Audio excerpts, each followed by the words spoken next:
So hi, this is Prabhat Ranjan और आज की इस वीडियो का रिव्यू कर रहे होंगे डीजेएससी Mumbai Dwarkadas Jeevan Lal Sanghvi college of engineering Mumbai की। तो डीजेएससी हमारे मुंबई महाराष्ट्र में स्थित एक प्राइवेट इंजीनियरिंग कॉलेज है जिसकी स्थापना 1994 में हुई थी। और बात करें एनआरएफ रैंकिंग की तो 2022 में इन्हें 197 एनआरएफ इंजीनियरिंग रैंकिंग प्राप्त हुआ था।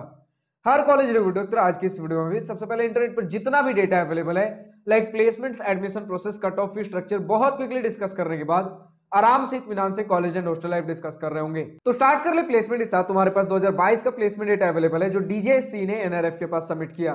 तो इस एनआरएफ डेटा के हिसाब से 2022 में टोटल 710 स्टूडेंट्स ने बीटेक से ग्रेजुएशन कंप्लीट किया जिसमें 387 स्टूडेंट्स प्लेस्ड थे। तो इस एनआरएफ डेटा के हिसाब से 2022 में सभी ब्रांचेस को मिलाकर ओवरऑल प्लेसमेंट परसेंटेज लगभग 55% के आसपास रहा। अब देखिए ब्रांचेस कौन से हैं ये हम पहले बात कर लेंगे, तभी आपको सभी ब्रांचेस का ओवरऑल प्लेसमेंट परसेंटेज कुछ समझने में मदद मिलेगी और एक्चुअली कॉलेज कितना प्लेसमेंट परसेंटेज क्लेम करता है उसके बारे में बात करेंगे। तो ब्रांचेस आपके मोस्टली कंप्यूटर साइंस वाले ही हैं, आपके आर्टिफिशियल इंटेलिजेंस हो गए, आईटी ब्रांचेस हो गए, इलेक्ट्रॉनिक्स एंड कम्युनिकेशन भी, और कोर ब्रांचेस जिसे आप कहते हो या फिर नॉन सर्किटल ब्रांच में आपका मैकेनिकल है बीटेक के अंदर। प्रॉपरली अगर बात कर ले तो 8 ब्रांचेस में बीटेक है। Artificial intelligence and data science, artificial intelligence and machine learning, computer engineering, computer science and engineering data science, computer science and engineering IoT and cyber security including blockchain technology, फिर है electronics and telecommunication engineering, उसके बाद है information technology और lastly mechanical engineering. तो जिसमें आपको बढ़िया प्लेसमेंट्स देखने को मिलते हैं। आपका कंप्यूटर इंजीनियरिंग हो गया, जितने भी कंप्यूटर साइंस वाले ब्रांचेस हो गए, आईटी वाला ब्रांच हो गया, और कुछ हद तक इलेक्ट्रॉनिक्स एंड टेलीकम्युनिकेशन इंजीनियरिंग में भी। मैकेनिकल में उतने खास अभी मतलब इन्हीं के कॉलेज के बाकी सारे ब्रांचेस के कंपैरिजन में उतने बढ़िया प्लेसमेंट रिकॉर्ड्स देखने को नहीं मिले हैं। अब बात कर लेते हैं इनके प्लेसमेंट परसेंटेज के बारे में, जो कि मैंने 55% ओवरऑल बताया है। बट अगर इनके खुद की वेबसाइट की माने या कॉलेज जो हमें ऑफिशियली डेटा देता है, लगभग समझिए तो 95 से 100% प्लेसमेंट परसेंटेज बताया जा रहा होता किसी भी ब्रांच में बीटेक के अंदर हम बात कर ले तो।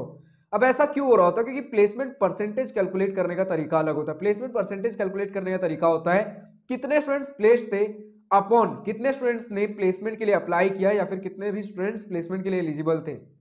उस हिसाब से लगभग 95 से 100% किसी भी ब्रांच में, इवन मैकेनिकल में भी इनका प्लेसमेंट परसेंटेज जा रहा होता है। लेकिन जो अभी आपने एनआरएफ के डेटा में देखा या जो मैंने भी बताया 55%, वो डेटा बताता है कितने स्टूडेंट्स को प्लेसमेंट मिला अपॉन कितने स्टूडेंट्स ने बीटेक से ग्रेजुएशन कंप्लीट किया। यानी कि जितने भी स्टूडेंट्स ने फाइनली डिग्री कंप्लीट किया उसमें से कितने स्टूडेंट्स को प्लेसमेंट मिल पाया, उस हिसाब से लगभग 55% है। इवन आपका मैकेनिकल में भी लगभग 50% ही हमें देखने को मिल रहा होता है।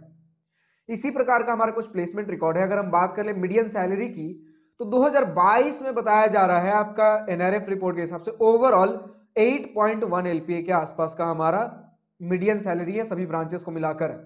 वहीं हमारे डीजेएससी ने भी एक प्लेसमेंट रिकॉर्ड बता रखा है 2023 बैच का, जिसमें ओवरऑल हाईएस्ट सीटीसी 43 एलपीए है। एवरेज सीटीसी एक्चुअली थोड़ा सा ब्लर्ड है जिसकी वजह से 7.8 या फिर 7.3 में कंफ्यूजन है, बट फिर भी मोस्टली 7.8 ही लग रहा है, 10.78 एलपीए, और मीडियन सीटीसी 10.10 एलपीए।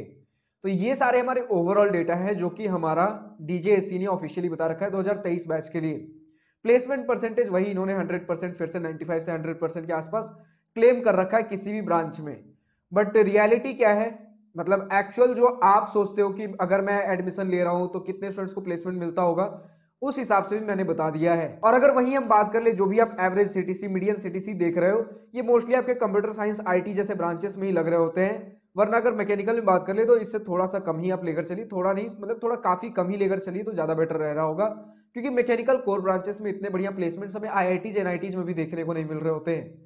अब अगर बात करें एडमिशन प्रोसेस की तो सबसे पहली बात, ऑल ओवर द इंडिया के स्टूडेंट्स एडमिशन ले पा रहे होंगे। तो अगर पहले तो महाराष्ट्र वाले स्टूडेंट्स है तो आप एमएचटी सीईटी का एग्जाम दे रहे होंगे, और एमएचटी सीईटी के एग्जाम में जो भी रैंक मिलेगा उसके बेसिस पर एमएचटी सीईटी के काउंसलिंग के थ्रू आपको कॉलेजेस और ब्रांचेस अलॉट हो रहे होंगे। और ऑल ओवर द इंडिया के स्टूडेंट्स अपार्ट फ्रॉम महाराष्ट्र के कैंडिडेट्स, यानी कि पूरे इंडिया से महाराष्ट्र के कैंडिडेट्स को छोड़कर आप जेईई मेंस का एग्जाम दे रहे होंगे, और जेईई मेंस के एग्जाम में जो भी रैंक बनेगा उसके बेसिस पर अगेन एमएचटी सीईटी के काउंसलिंग के थ्रू आपको कॉलेजेस और ब्रांचेस अलॉट हो रहे होंगे। बात कर ले कट ऑफ की तो हमारे सामने JEE mains 2022 all India quota का आपका राउंड 2 का कट ऑफ का स्क्रीनशॉट लगा हुआ है। इसमें आप देख पा रहे हो आपका ब्रैकेट में परसेंटाइल लिखा गया है जेईई मेंस का, और ब्रैकेट के बाहर जो आप रैंक देख पा रहे हो, ये आपका जेई मेंस रैंक नहीं है, एमएसटी सीईटी का एक रैंक प्रिपेयर होता है, वो रैंक है जिसमें हो सकता है आप कंफ्यूज हो जाओ, तो परसेंटाइल ही लेकर चलिए, परसेंटाइल को हम समझते हैं। लाइक कंप्यूटर इंजीनियरिंग क्लोज हुआ था आपका 97.895 कुछ परसेंटाइल पे, जिसमें एमएसटी सीईटी रैंक आपका 709 रहा था। बाकी सारे ब्रांचेस की आप देख सकते हो। अगर आपको महाराष्ट्र कैंडिडेट्स के कट ऑफ चाहिए तो आप MST CET 2022 round 3 general student Maharashtra domicile quota के कट ऑफ के स्क्रीनशॉट देख पा रहे हो। लाइक कंप्यूटर इंजीनियरिंग क्लोज हुआ था, एमएसटी सीईटी का रैंक है 1616 रैंक पर, और बाकी सारे ब्रांचेस की आप देख पा रहे हो। अब अगर आपको हर ईयर, हर राउंड, हर कैटेगरी कट ऑफ चाहिए तो आप कॉलेज प्रवेश के वेबसाइट पर विजिट कर सकते हो। बात कर ले फी स्ट्रक्चर की, तुम्हारे सामने डिटेल्ड इंस्टीट्यूट फी, ट्यूशन और बाकी सारे फी का स्क्रीनशॉट लगा हुआ है, जिसमें हॉस्टल और मेस इंक्लूडेड नहीं है क्योंकि हॉस्टल फैसिलिटीज अवेलेबल नहीं है।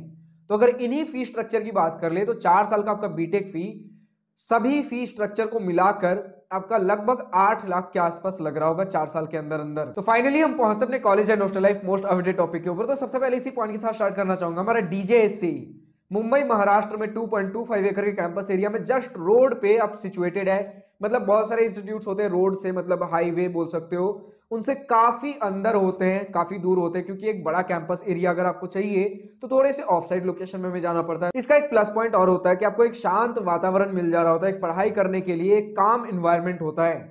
इसी के साथ अगर हम बात कर ले डीजेएससी जो कि हमारे जस्ट रोड पर सिचुएटेड है, इसका प्लस पॉइंट क्या है, तो आपके हॉस्टल्स तो अवेलेबल है नहीं, तो आप पीजी या फिर रेंटेड रूम्स लेकर रह रहे होगे, या फिर कैंपस के आसपास में अगर कहीं आपका घर है तो घर से आना जाना हो रहा होगा, तो जस्ट रोड पर है, तो कहीं भी रहो, बाहर से आ रहे हो तो जस्ट आप बाई रोड कैसे भी बहुत इजीली ट्रेवल कर पा रहे होंगे।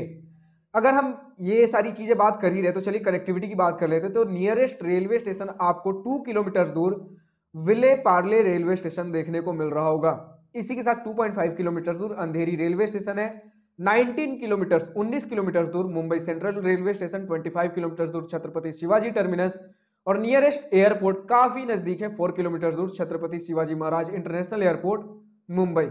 अब चलिए इंफ्रास्ट्रक्चर की अगर हम बात कर लें तो बहुत कुछ हमारा बड़ा इंफ्रास्ट्रक्चर नहीं है। 2.25 एकर्स का कैंपस एरिया, इसमें आप बहुत सारी चीजें अज्यूम नहीं कर सकते या फिर एक्सपेक्ट नहीं कर सकते। अब बात कर ले किस प्रकार का इंफ्रास्ट्रक्चर है, तो एक बहुत बड़ा सा बिल्डिंग आपको देखने को मिल जाएगा, जिसमें आपको एक कहीं तो बहुत बड़ा सा स्कूल या फिर एक कॉर्पोरेट ऑफिस टाइप वाले वाइब्स आ रहे होंगे, जिसमें आप लाइक अगर बात कर ले कैंटीन की फैसिलिटी अवेलेबल है, एक जिम भी बताया जा रहा होता है कैंपस के अंदर, तो जिम आपका पेड बेसिस पे आप यूज कर सकते हो। और इसी के साथ बात कर ले कैंटीन किस प्रकार का है, तो वाइब्स तो बहुत बढ़िया आ रहे होंगे, वाइब्स यानी कि दिखने में काफी सुंदर है, आपके एनवायरमेंट लुक्स बहुत बढ़िया है, लेकिन खाना बोला जा रहा होता है फूड क्वालिटी उतना बढ़िया नहीं है। लोग नाराज ही नजर आए इनके फूड क्वालिटी से, कैंटीन के फूड से। मतलब यही एक बड़ा सा बिल्डिंग है, उसी में आपको जो कुछ क्लासेज में आपके एसी हो गए, स्मार्ट क्लासेज, इस प्रकार की फैसिलिटीज प्रॉपर प्रोवाइडेड है। और इसी के साथ आपके लैब्स, ये सारी चीजें हैं, मतलब बहुत ज्यादा चीजें नहीं है आपके लिए। स्पोर्ट्स फैसिलिटी में इंडोर स्पोर्ट्स फैसिलिटी, चाहे आप carrom board, table tennis, chess, यही सारी चीजें बोल सकते हो छोटे मोटे, वरना आउटडोर स्पोर्ट्स फैसिलिटी में आपके पास इवन स्पोर्ट्स ग्राउंड भी अवेलेबल नहीं है। अगर हम आपके कॉलेज लाइफ की बात कर ही रहे किस प्रकार की फैसिलिटीज है, तो चलिए हम अपने स्टूडेंट एक्टिविटीज की भी बात कर लेते हैं। तो आपको टेक्निकल एंड कल्चरल क्लब्स ठीक ठाक देखने को मिल जाएगा, जिसमें आपका मैकेनिकल का जो भी आप कार, अगर बेसिकली आप समझ लीजिए, जो भी आपके बहुत सारे आईआईटीज एंड आईआईटीज में भी कार मैन्युफैक्चरिंग जैसी चीजें हो रही होती है आपके मैकेनिकल वाले ब्रांचेस में, एक्चुअली आपका अलग अलग टीम अलग अलग टाइप के कार्स पे काम कर रहा होता है, जिसका एक अपना स्पेसिफिक टेक्निकल नेम होता है। लेकिन अभी आप कॉलेज में नहीं आए हो, इसलिए मैं अज्यूम करके चल रहा हूँ उन सभी कार्स या फिर बगीज जिसे आप कह रहे होते हो, ये सारी चीजें, या फिर आप फॉर्मूला रेसिंग कार जिसे आप कह रहे हो, तो ये सारी चीजें आपको नहीं पता होंगी। इसलिए अभी बस आप ये समझ के चलिए कुछ ना कुछ कार मॉडल्स जैसी चीजें बन रही होती है, तो वो सारी चीजें हमारे मैकेनिकल वाले जो क्लब से थोड़े एक्टिव नजर आते हैं, वरना कोडिंग क्लब्स भी हमारे पास कुछ है। अगर हम बात कर ले इवेंट्स एंड फेस्ट की, तो इसमें आपको टेक्नो कल्चरल फेस्ट हो गया, स्पोर्ट्स मीट हो गया, कुछ छोटे बड़े और इवेंट्स हो गए, बहुत सारी चीजें हमें देखने को मिलती हैं, लेकिन बहुत बड़े लेवल पर कुछ नहीं है। तो यही सारी चीजें, आप चलिए एक्साइटमेंट को थोड़ा सा और अगर बढ़ा दूं, तो यूट्यूब पर आजकल आप देखते होंगे रणवीर अलाहाबादिया सर, वो भी इसी कॉलेज के पास आउट हैं। बहुत सारे अगर आप डीजेएससी का रिव्यू वीडियो देखोगे तो ये फैक्ट हाईलाइट हो ही रहा होता है, तो इस वीडियो में भी हमने कवर कर लिया कि रणवीर अलाहाबादिया सर भी इसी कॉलेज के पास आउट, इसी कॉलेज के एल्यूमिनाई हैं। अब अगर हम बात कर लें कि और किस प्रकार की चीजें, तो हॉस्टल तो अवेलेबल है नहीं आपको, जो भी है मतलब एक बड़ा सा बिल्डिंग है, कैंटीन हो गया, इंडोर जिम हो गया, सेमिनार हॉल, आपके क्लासरूम्स, लैब क्लासरूम्स में मैंने बता दिया एसी अवेलेबल है, इसी के साथ स्मार्ट क्लासरूम्स हैं। तो तो इसी प्रकार की फैसिलिटीज बहुत ज्यादा चीजें नहीं है। अगर आप कंप्यूटर साइंस जैसे ब्रांचेस लेते हो तो प्लेसमेंट ठीक ठाक आपको देखने को मिल जा रहा होगा, वरना बट ऐसा नहीं है कि मतलब इंफ्रास्ट्रक्चर बहुत डाउनग्रेड क्वालिटी का, ऐसा नहीं है। जो है प्रॉपर है, बढ़िया है, बट वही है बहुत ज्यादा चीजें हैं ही तो नहीं। तो इसी प्रकार की चीजें थी, चाहे आपका स्पोर्ट्स फैसिलिटी हो गया, इवेंट्स एंड फेस्ट हो गया, ये सारी चीजें हमने आज की इस वीडियो में कवर करने की कोशिश की है। चलिए लाइब्रेरी के बारे में बात कर ही लेते हैं। तो लाइब्रेरी, अगर आप टेक्निकल वाले बुक्स, टेक्नोलॉजी इंजीनियरिंग वाले बुक्स लेने जा रहे हो तो एक अच्छा खासा आपको सेट देखने को मिल जाएगा। लेकिन अगर आपको और भी दूसरे बुक्स चाहिए तो उसके लिए इनके डीजेसी, एक आपके जो भी कॉलेज ग्रुप है, इन कॉलेज ग्रुप्स का एक वेब पोर्टल है जहां पे आप सर्च कर सकते हो कि पर्टिकुलर किस कॉलेज में ये वाला बुक प्रेजेंट है। तो इनके कॉलेज ग्रुप के उस पर्टिकुलर कॉलेज में जाकर आप वो पर्टिकुलर बुक लाइब्रेरी से इशू कर पाओगे। अब जो भी स्टूडेंट डीजेएससी से इस वीडियो को देख रहे हैं, अभी तक का आपका अपना कॉलेज एक्सपीरियंस कैसा है, पॉजिटिव नेगेटिव जो भी आपका अपना कॉलेज ओपिनियन हो, आज के इस वीडियो में मेरे किसी पॉइंट से सहमत या फिर असहमत हो, या फिर किसी पर्टिकुलर ब्रांच का कोई भी latest updated placement details available हो, तो कमेंट सेक्शन में लिखकर बताना ना भूलें। और जो भी स्टूडेंट किसी दूसरे इंजीनियरिंग कॉलेज से इस वीडियो को देख रहे हैं, अगर अभी तक आपके इंजीनियरिंग कॉलेज का वीडियो हमारे चैनल पर अवेलेबल नहीं है तो डिस्क्रिप्शन में आपको एक गूगल फॉर्म देखने को मिल जाएगा जिसमें आपके कॉलेज से रिलेटेड हर छोटे से बड़े डिटेल्स पूछ रखे गए। तो उस गूगल फॉर्म को ईमानदारी और जिम्मेदारी के साथ फिल आउट करिए ताकि हमारे पास आपके कॉलेज से रिलेटेड हर छोटे से बड़े डिटेल्स अवेलेबल हों और आपके कॉलेज का वीडियो जल्द से जल्द बना सकूं। आज के इस वीडियो में इतना ही। अगर वीडियो पसंद आई हो तो लाइक शेयर सब्सक्राइब दिल खोलकर करिएगा, और अगर कुछ दिल की बातें, कुछ मन की बातें लिखकर बतानी हो या पूछनी हो तो कमेंट सेक्शन आप ही के लिए तो है। Thank you for watching this video. Goodbye, nice day, wish you all the best for future, enjoy journey.